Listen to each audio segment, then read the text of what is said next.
What if Dean became the keeper of souls? Part 1. One alpha werewolf. Kibbles on the house. Dean towed the gigantic creature lying at his feet. The big bad was locked down with more than 50 chains, with its veins pumping full of some kind of go-to-werewolf dreamland concoction they'd had to go to Grandpappy for. Not that Dean relished going to Samuel for anything, but getting his brother's soul back took priority over his distaste at working with the old man. Hell, he'd been time clocking for a demon. Why quibble? Looking down at the alpha were, Crowley snapped his fingers and several demons appeared, wrenched the werewolf up as Dean backed away, and in a flash were gone just as quickly. The whole thing was unnerving, but Dean crossed his arms, hiding his anxiousness. The wooded area they were in was still as though the very air held its breath. This was it. It had taken 3 months to track down the alpha and another week of trailing it, trying to discover exactly how to take it down, without actually taking it out, so the beast would be undead and healthy enough to trade for Sam's soul. Get to snapping those digits again, Fergus, Dean growled, keyed up in his worry that everything might go south now that they were so close. God, in mere moments he could have his brother back. It took everything he had to keep from bouncing on his feet. Sam's soul for the alpha, that was the deal. Crowley's hands slipped into his coat pockets.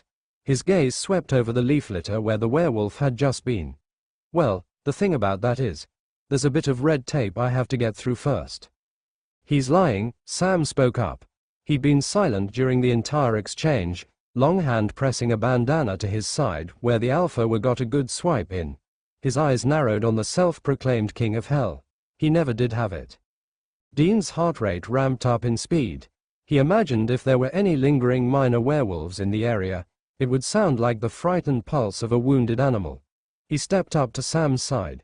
Robo-Sam was a lot of things Dean hated, but his methodical brain read body language like mathematical equations. How can you tell?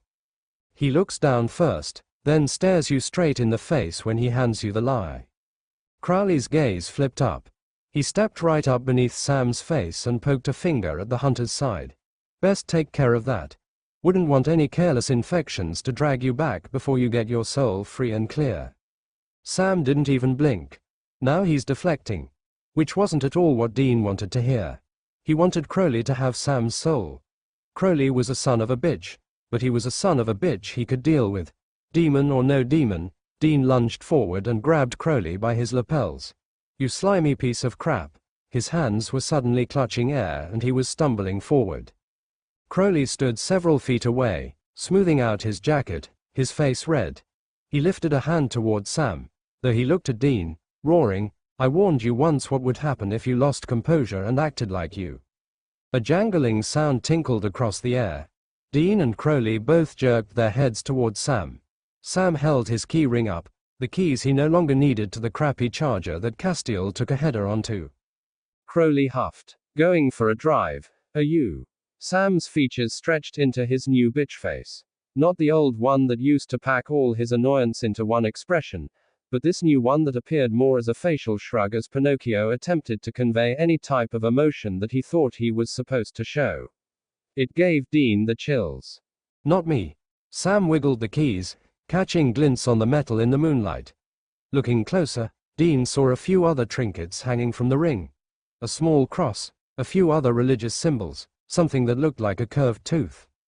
See? Sam stepped closer to Crowley, dangling the keys right up into the demon's face. I remember hell. All of it. All the blood and gore and screams and bones and torture. Dean's hands clenched, going numb. His throat muscles swelled, choking. He never wanted to hear this, especially not the way his brother recited it as though it was inconsequential, so calmly. It ripped Dean to shreds. I remember other things too. Hell's walls are paper thin. You can hear everything. By design, moose. Though it was said with venom, even Crowley seemed uncertain listening to Sam. Thin walls and you get to hear all the fun the couple in the next room are having. Did you enjoy the other screams? The bones snapping? Once you learn to tune that out, you can hear things beyond. Voices, whispers, plans, knowledge. There's knowledge in hell. Sam's gaze shifted to his keychain and Crowley visibly paled. One side of Sam's lip twitched up. Should have taken better inventory of what's yours, laddie. Crowley went to snatch the keychain, But Sam pulled it back high out of his reach. Did you really think I would let you walk away from Scotland with all of your bones? Dean looked at the little tooth swaying from the ring. Not a tooth. A bone. Crowley rolled his eyes. So what, you have my big toe? Going to make me stub it? Oh, my, that's going to hurt. Sam stared at him and began reciting Latin. What's that? Crowley took a step back. What are you doing? He looked to Dean. What is he doing? Dean shrugged, enjoying the demon's discomfort. What are you doing, Sam? He asked blandly. Burning the rest of Crowley's bones. Crowley whirled back. That's impossible. Is it? Sam went back to his recitation. All I need is one piece to set off the others. Why you sodding little prick? Crowley stepped forward. I'm going to send you back to hell right now.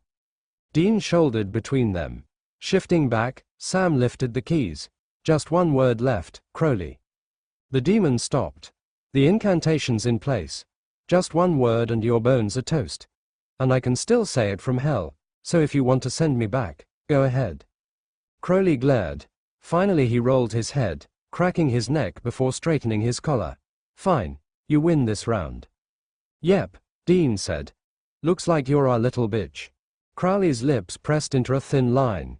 Dean smiled widely. He was loving this. He rubbed his hands together, getting some warmth with the friction. Now you listen to me, you punk-ass demon. You're done playing us. No more lies. Where is Sam's soul? Crowley's eyes bulged even larger. I don't know. Sam lifted the keys, lowered his head, and said one syllable in Latin. All right. Just stop. Sam stopped. I really don't know the whereabouts of said soul. Just wait. Crowley flung out a hand. I can tell you where it's not. It's not in hell. Not in any nook, labyrinth, fire pit, or Lucifer's cage. Never was. As it turns out, hell wasn't equipped to contain a soul that didn't belong there. Got spit out almost immediately. Dean looked to Sam for confirmation. Sam shook his head, his forehead creasing. He's not lying. So where'd it go? Dean turned back to get more answers, but the demon was gone. Guess Crowley felt he fulfilled his bitch quota for the day. Dude. Dean clapped Sam on the shoulder. That was awesome. So now we have Crowley on the collar. At least until he figures out that I was bluffing. Dean stilled. There is no bone-burning spell. Sam shrugged. Is that even his bone?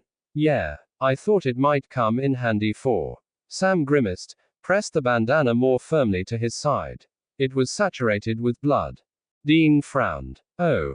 Here, you should sit down. Sam put his hand out, stopping Dean from assisting him.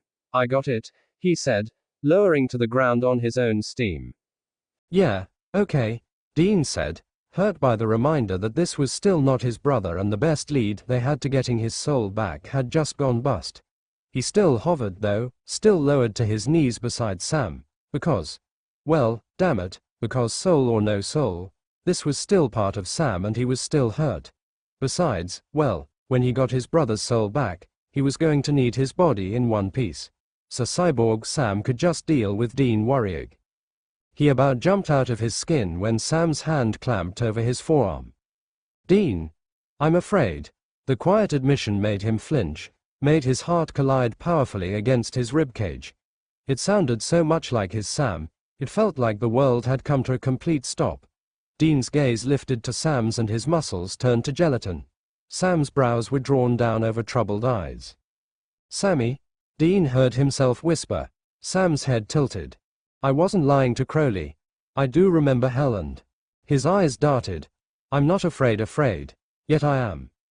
He lifted his bloody hand from his side. This hurts and it doesn't bother me, not really, but I know that any time I get hurt, I can die, and I will be ripped back to hell. Hell hurts. That bothers me on some level. His brows squeezed harder in the way they did when Sam tried to verbalize what he couldn't feel. That makes me afraid. He looked up at Dean as though Dean could make some sense out of it. At least I think what this is. His hands swirled around in front of his chest. Inside is fear. You think it's fear? Sam gave him that new bitch face shrug. Best I can do. It's in my head. And it's in my chest. But the two aren't quite connecting. I'm sorry. Dean hated when Sam said he was sorry like that. because he wasn't sorry. He couldn't feel being sorry. But this other stuff, afraid of hell's pain. Well, Dean guessed that was large enough to put the scare in anyone's bones, even soulless Sammy Bones. He placed his hand on the younger hunter's shoulder whether Sam wanted him to or not. Don't worry about this. You're not going back to hell. And Cass can fix this up. I'm not worried. No, but you're afraid, Dean countered, and wasn't it a crazy screwed up thing that Dean felt even remotely happy about his little brother being afraid? Cass. TBC Part 2 coming soon.